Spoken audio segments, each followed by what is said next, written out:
All right, everyone. Welcome to the first ever Fantasy Football Insider Talk with Miguel Cooper and Nick Carlson. Well, first we're going to start it off with the starts here. And I got starting Sony Michel if Darrell Henderson is out. He's right now is dealing with a day-to-day rib injury, so I could see Sony Michel being a big part of that offense right now. And he could produce about, I'd say, 10 to 15 points, which is a good flex option right there. I'm going to go out on a limb, and I'm going to say start Saquon, Despite his struggles, he's coming off a week-and-a-half break after playing, was it a Thursday night game again in Washington? And so he'll have that break. He's playing against Atlanta, pretty bad defense. So look to start Saquon next week. Yeah, and then I got Sterling Shepard. He's a must-start for me. He's shown to be the wide receiver one over Kenny Galladay.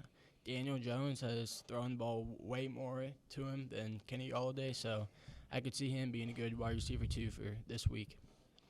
Cortland Sutton last week had a great performance, 9 catches and 159 yards, producing 25 points. And I'm going to go ahead and say start him again with Jerry Jeudy still out. Sutton, wide receiver one, out in Denver, looking good.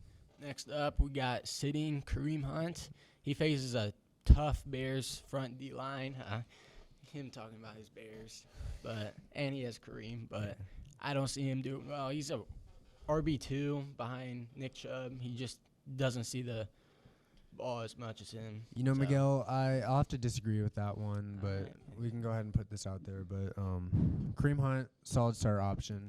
I don't know about that. We'll see about that one. A great part of my team. We'll see about that one. Kenny Galladay, you got to sit him. He's on my team. Pretty bad this year. He put up, I think, like 6 points. He was my flex. We'll see if he ends up producing any more throughout the year. Trying to get rid of him at the moment, but for now, sit him. So next up, we got sitting Tyler Boyd. He's going against a tough Steelers secondary, and they will lock him up, I think. He'll probably get like 5 points, but they're going to be tough on him. I can tell you guys that. Tough Steelers defense. Teams sure. have been struggling against them. Robby Anderson is a sit as DJ Moore is looking to get the bulk of the targets out in Carolina. Despite Darnold playing well, it's just not looking like Robbie's. His week one, he had, I think, 1 catch, and it was a touchdown. Not exactly living up to his expectations. No, for sure. Alrighty, well, thank you for tuning in to the first ever Fantasy Football Insider. Nick, you got something to say? Yeah, I do have something to say. Team Jurgensen is the worst team in our league, and watch out for the dog pound. They're gonna run their way through this league.